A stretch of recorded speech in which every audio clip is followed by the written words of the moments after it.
Hello, I'm Carter Strang. It's my honor and privilege today to be able to talk about one of the great legacy programs of the Cleveland Metropolitan Bar Association. That's the Lewis Stokes Scholars Program. And it's a little surreal for me to sit here because I'm sitting with two of the graduates of that program who I remember as students and are now practicing attorneys in Cleveland and co-chairs of that very program that was started in 2012. Just as a brief self-introduction, I was the bar president in 2012, and last December I retired as a partner at the Tucker Ellis Law Firm. Jay? I'm Jzinae Jackson. I'm at Zashin Rich. I'm approaching my 5th year. I'm a proud graduate of Cleveland State, the College of Law, also Capital University, and a proud graduate of Shaw High School. And I graduated from the Lewis Stokes Scholars program in 2014, and I am proud to sit as a co-chair with Brandon Brown. Hi, my name is Brandon Brown. I am an associate at Calfee, Halter Griswold. I am a proud graduate as well of CSU College of Law and Oberlin College for undergrad.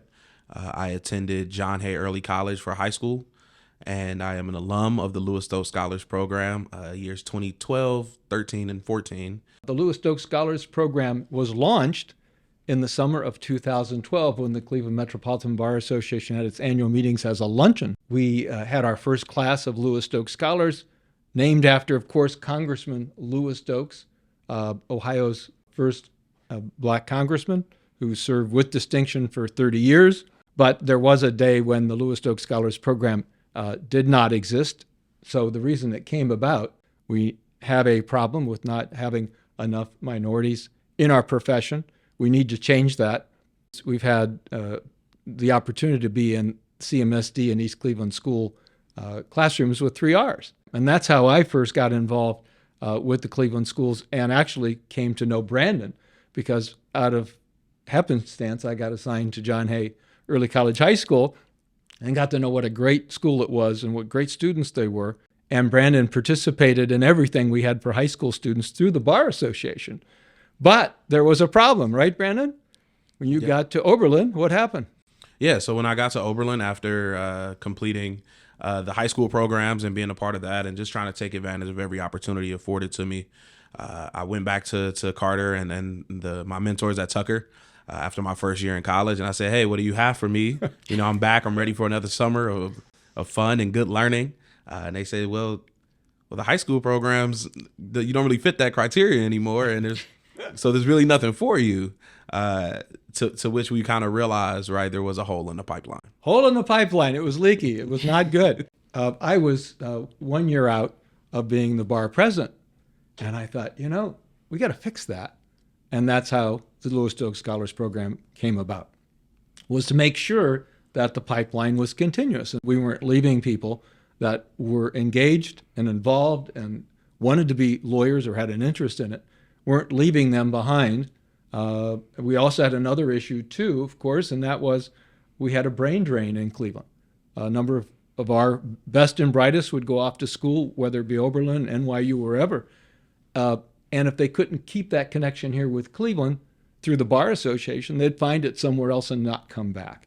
So I proposed that my year we start the Lewis Stokes Scholars Program. We had to raise and did raise $30,000, and we launched it. But before doing that, we had to talk. We needed a namesake. And right away, I thought, no one better than Lewis Stokes, graduate of the CMSD schools, came out of the housing project, single mother, of course, brother of famous Carl Stokes. And I approached him about it and said, look, I want to launch this program. He was enthusiastic. I didn't say anything about what I would call it. And I said, it'd be an honor if we could name it after you. And there's a man who has his name on buildings everywhere, as he should. And I was just very tickled with how much it meant to him at that very moment. And he said, well, of course, and I want to be involved. And the two of you can speak to how involved he has been. I know he called the Lewis Stokes Scholars his kids and always did up until his death, and was very involved with the program. So why don't you tell us a little bit, share with us what you recall about having the opportunity to meet with him and interact with him. I mean, it was a tremendous honor and still is to be recognized as a Lewis Stokes Scholar and to in any way be kind of grouped in and associated with such a tremendous person. But for me, what had a profound impact was Congressman Stokes' level of kind of down to earthness, how humble he really was. He really came to see the students, the scholars. And you were right. He considered us his kids. He had no problem imparting advice and not just serving as the namesake, but also serving as a mentor in the program, which was extremely important. I had the opportunity, as you alluded to earlier, Carter, to present, to make a presentation in front of him about a case that he got the chance to argue, right? The Terry v. Ohio case, which is obviously very important and famous local case that originated here in Cleveland.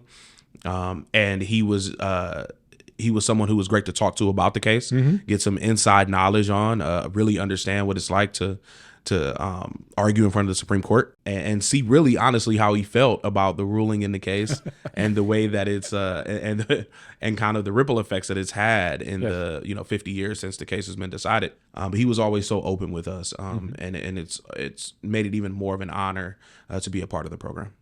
And for me, I remember going up to Congressman Stokes and just saying to him how much I appreciate him, how much he inspires me, just thanking him for everything that he has done. And I recall him just stopping me and saying, just make sure when you're able that you give back, that you reach back, that you make sure that you have a lasting impact. And that stuck with me because between you, Carter, and the various number of attorneys in this legal community, it has impacted me greatly and allowed me to sit here today as a practicing attorney. And that started back when I was 16 in East Cleveland schools, starting with the program of 3 Rs and seeing how incredible our legal community is in giving back. And so that was one of the really proud moments for me to have that opportunity to talk with him. And instead of him talking more about his accomplishments, he put it back on me and said, now it's time to pass the baton, even at that very, I would say, young, tender, inexperienced age. And that's what I wish to do now, is to give back. And I also hope that there are others that watch this podcast and that are listening, that we need you. We need you to volunteer because it truly does matter. And it only takes just one person to make a difference. Often said and repeated, but it's so true. It does take a village. And we have that village, if you will, in terms of the pipeline programs here at the Bar Association. It's meaningful for us as attorneys to be able to give back. You always seem to get more giving than you do getting sometimes. So we talked about Lewis Stokes and the impact he had on you. Some of the mentors you worked with, I know you worked with Aisha Hardaway quite a bit, Professor Hardaway now, who was at Tucker Ellis. So we started with Brandon at age 13, actually, through the high school internship that existed then. And then once we got Stokes up and running, he was able to come back for that.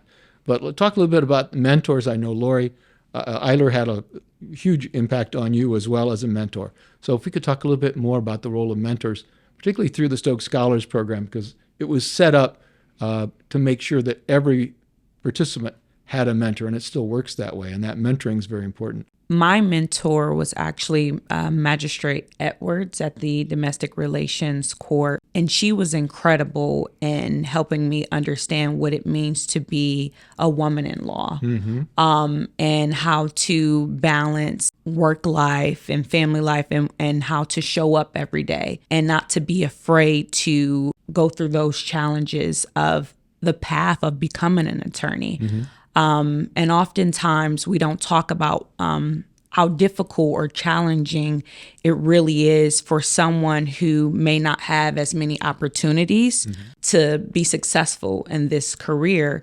And even those who may have resources, this is a very demanding and challenging career.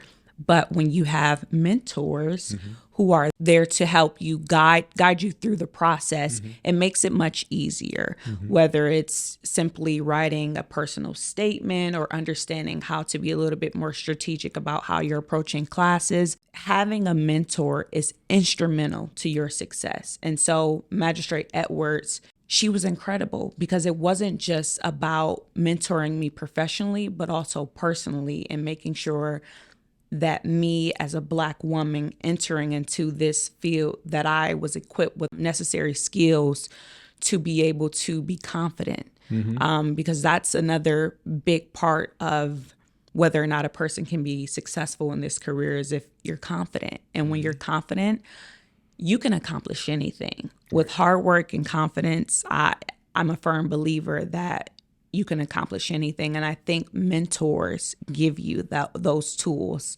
It's hard to have other people believe in you if you don't believe in yourself. And so that's an important part of that, believing in yourself. I don't think we can overemphasize how important mentorship is, and how important having great mentors is, particularly like Jzinae stated, to confidence, and to understanding kind of what you're getting into. I think that was extremely important for me, both in high school, but also particularly in Lewis Stoke Scholars program, where I was able to really see the inner workings of the court. My first summer I spent at Tucker Ellis, and I got the chance to really kind of dive into what it meant to be an attorney on a day-to-day basis, right? What did attorneys do? Now that I was a college level student, and not just a high schooler, right? I was able to really, get a little bit more in depth, get some reps. I really appreciate my mentors there, Paul Smith and Drew Odom, as well as, of course, Aisha Hardaway. And they really taught me. They taught me that confidence, and they taught me that I belong in the space, which I think is something that goes very underrated. I think particularly being a minority, being a Black man growing up in the inner city, didn't necessarily have a whole lot of resources. Sometimes you can feel like a fish out of water, or like you're not, or like you're an imposter, right? Everybody, a lot of people syndrome, right? know about imposter syndrome, right? It's something that I still fight to this day. Yeah. But that's also why I'm still so grateful for those mentors who were able to instill that in me so early, right? So I can anticipate even feeling that, right, before I even felt it, because then I thought I was the greatest person in the world, right? You're a teenager, you think you're gonna do it, you're in these programs, you're like, oh, this is gonna be great, and it's even important for them to tell you, it's not always gonna be great, right? There are gonna be moments where you're gonna struggle, so it was great going through that, and then in 2013 I worked at the Common Pleas Court, which is great to kind of see how the justice system works. From kind of front to back. I got to spend some time with the sheriffs and spend some times with the parole officers even, and kind of see how get a holistic look at our system. And then I got a chance to work at the Court of Appeal. So it was kind of like I got to see the entire progression. So it was just really great having mentors that to this day I still call. I had the opportunity of introducing Professor Hardaway for an award that the Norman S. Minor Bar Association presented her with this past year, which was an incredible honor for me. And well done, because I heard it. Thank you. Great. I appreciate that. These are people that I still contact to this day when I need to make a major decision, whether that be about my career or just about life, because they understand how to juggle life and career in ways that maybe I don't yet. It's also been great to transform some of those mentorships into friendships as I've gotten into my career, and some of my mentors are now technically peers, although it would feel weird, strange, right? Yeah. to call some of them peers, because I look up to them so much. But one of the things that was great was how the Stoke Scholars came together kind of as a family, kind of as a alumni group as each year passed. So we had this great mentoring of lawyers, but what has continued, and I'd like you to speak to it, is how you have kind of the Stoke Scholars family of those that are alums from various years that keep in touch and encourage each other and do that mentoring as well. Yeah, I think it's incredible that we join together as a family because we lean on one another. I've called Brandon a number of different times for different things and asking him, how did you handle this particular situation? Or how should I approach maybe applying for this job? And there's a number of different sorts of things. And I've also had others call me and say, Jzinae, how should I best study for the bar? Or what classes should I take in order to build up my GPA or litigation skills? And I think creating that family among each other just demonstrates how important this program is, because the saying goes, once a scholar, you're always a scholar. And that's why Brandon and I sit here today, because it's not just a program where you enter and leave, but it's truly like a long lifetime commitment that you want to be a part of. It's amazing to be a part of this family. And I have to mention Mary Grove, because she has been instrumental in all of the CMBA diversity pipeline programs, and particularly for the Lewis Stokes Scholars program. She has helped both Brandon and I this year and every year that she's been involved with. And she's kind of like, to me, like the mom of the group. She's Mother Mary for the Lewis Stokes program. She is absolutely. We talk about family members and roles. Absolutely. Yes. So she brings us together, and we often come together around like the holidays to have like a luncheon and do a check-in to see how everyone is doing, and also make sure we're able to offer any assistance, whether it's applying for a job or applying for, law school, or just whatever needs that the family has.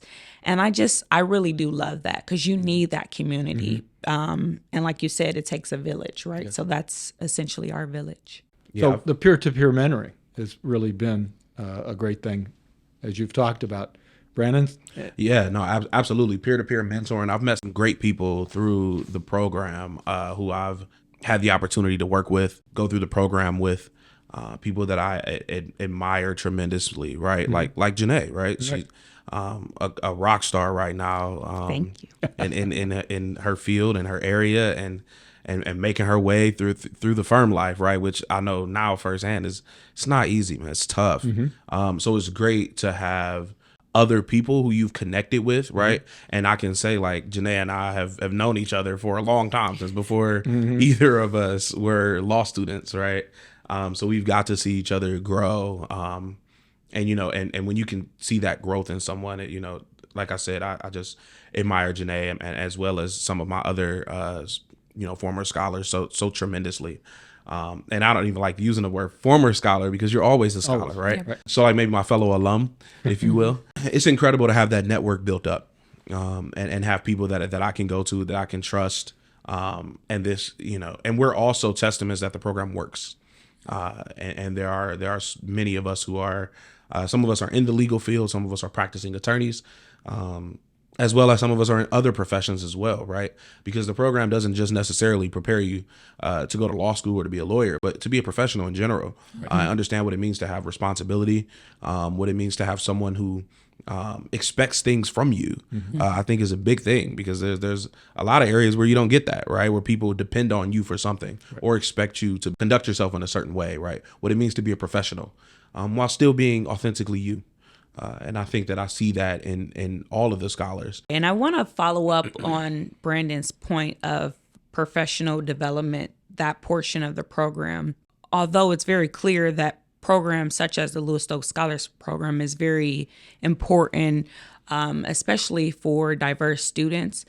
But I think it's very essential to look at the fact that we are providing an opportunity for students to make a habit of showcasing their professional skills. And the reason why this matters is the more that you do something, the more that you repeat doing the interview process or submitting essays or building relationships, because I don't like to use the word networking, but just simply building relationships, the more competitive you become. And the only way that you can truly increase that skill or develop that skill is to do it often.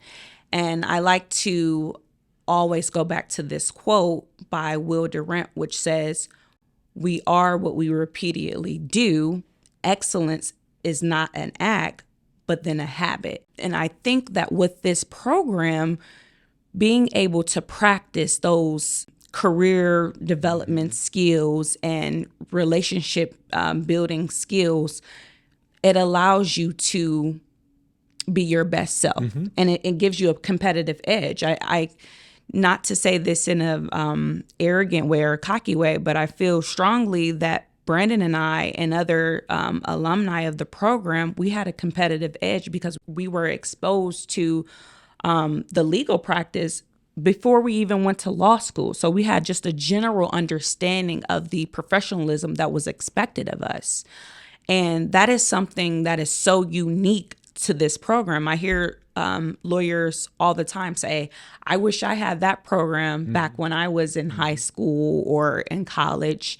And I think it's remarkable that we're providing this opportunity to students and that the students are receptive to this program because they see what competitive advantages that it provides you. So the motto of the Stoke Scholar program is changing lives one student at a time. So you've both spoken to how that's happened for both of you and the others, your other peers and alums of the program. And I think what you talked about too bears repeating. So we have the internships at the courts, legal nonprofits, and law firms, but we also bring the scholars together at the CMBA as part of the program and have specific programs for them on writing and speaking to give them those opportunities because it's that repetition. And some students need more work on their writing, some it's on speaking ability, some on both, but they really get that one-on-one, which really does give them a tremendous advantage. Let's talk a little bit about the program today and where it's at, some of its successes that you might be able to share with us. We had 91 scholars come through the program in total. 94% was first-generation college students. 98% were first-generation law students. And then we have 11 who graduated from law school, and we have 8 practicing attorneys. At this time, we have 5 who passed the Ohio bar, and they're working in Cleveland law firms, and 1 that is currently working in Cincinnati. Okay. We have another who is working in Florida, and then another that is licensed and is practicing in Maryland. And this up and coming year, we have 3 that will be taking the Ohio bar exam, and 5 scholars are currently preparing to take the LSAT. So they're starting to prepare for their law school journey. Excellent, excellent. Yeah, I mean, those numbers are incredible. We talked earlier about some of the goals of the program, and we've really seen that come into fruition, right? We've seen, we have those 5 attorneys here who are practicing, right? The program's only been around 10 years, and to already have 5 attorneys who are working in the city of Cleveland. We talk about, the brain drain problems and the way that we wanted to help try to correct those. And we're already seeing those kind of fruits come to bear, right? And in a profession that is so starved for diversity, every amount counts, right? Every single person counts. And we see some of our scholars are starting to branch out even beyond Cleveland. And we're kind of spreading our wings all over the country now, and not just our attorneys. We have scholars who are working down in D.C. We have scholars who are getting involved in politics. We have scholars who are educators, which to me is the most important job in the country. I think that the program has been extremely fruitful on a micro and a macro level. I think now, thinking about where the program is today, like every profession and like everything, we were affected by the pandemic. And it was a challenge to try to find ways to pivot during the pandemic into what was ultimately a fully remote program. Right. But I think we were able to provide, even then, great mentorship as well as great programming. Whether you're interested in law or not, to be honest, as I stated earlier, I think it's a great way to get interested if you're even at least thinking about it at all. And we've been really focused on making sure that the curriculum stays really robust. In addition to being placed at your host site, there's also a lot of opportunities that we provide as a group together, where we bring the scholars together. I've had scholars come to me and say, hey, the workshops that were done over the summer really helped me when I had to do an English paper in the fall. Presentations, we like for our scholars to present what they've been working on for the summer at the end of the summer. Again, that goes towards some of the oratory skills, the presentation skills, the ability to talk to people I think it's important. Jzinae, you spoke on this earlier, right? The reps of what it means to be a professional and what it means to build relationships. You have to be able to talk to people. These are skills that I think sometimes They're called soft skills, but really, yes, they're soft shouldn't be skills, called but soft. they're not soft, They're- and they're not easy. It's not easy to work on those skills, and I think often they're taken for granted. Even things like, sending emails, when it comes to tonality and understanding how and when to send an email and things like that are extremely important, but often get glossed over, and it's kind of assumed that you should know this stuff. Right. But oftentimes scholars, and not just our scholars, right? Students their age or their skill level don't know about. So these are the things that we try to instill in our scholars, and we're looking forward to continue to building that. Usually every year we have a presentation at the end of the year, whether that be a hot talk or, we bring people in. Earlier we talked about the presentation that I did, 11 years ago now, for Congressman Stokes. And so Ontario versus Ohio. Right. Where Ontario you versus actually Ohio. went back and listened to his oral argument. Right. Went back and and listened to the oral argument. He was thrilled that it was presented so well that both of you reenacted. We reenacted the Terry stop, which was fun. Right here on Public Square. Yeah, I got caught with a bag of oregano, which was nice. The Playhouse Square, I should say. Yeah, with a bag of oregano. So. But nonetheless, it was a great time. But those are the type of experiences we still are pushing to make sure that we continue to leave our scholars. Yeah, I think the other, you kind of touched on it, there's the social part of it. So every summer, there's a social outing that includes a dinner as well. And I remember you talked about Paul Smith would talk about, okay, at dinner, these are kind of the rules. This is where the B and the D, remember, where the bread is, I still where use your bread is. I just did it the other day. These are great things, particularly if you've come from a family where you're the first professional in the family, right? There are things that you're not aware, you don't know what you don't know a lot of times. So the social part of it is really nice. I know an awful lot. We went to a play one year. An awful lot of the Stoke Scholars had never been to a play in Cleveland or anywhere. So to have that opportunity to do some social things and learn some of the social graces that go with it. And I know Paul was very big, and we've been very big too, on what you talked about eye contact and how when you're introduced to someone, right? And making that important first impression. Now that we're celebrating 150th, how can we move forward for the next 150 with a good bang for our Stoke Scholars program? So I would say for the individuals that are listening or watching right now, if you could simply just share this podcast or information about the Lewis Stoke Scholars to a college student or someone who is up and coming or considering college from the CMSD or East Cleveland area, that would help a lot. And just even with one student, because there are a lot of students out there waiting for opportunities like this, and we just need to find the right people and connect them, and that would be a big help for us. And then as far as any law firms or any legal entities or organizations in the community, you could reach out to the CMBA Foundation or any one of us to participate in terms of donating or be willing to be a host site where you're willing to take on a Stoke Scholars for the summer. That would be a tremendous help to the program and personally to that scholar, because it's really impactful for them to have that experience.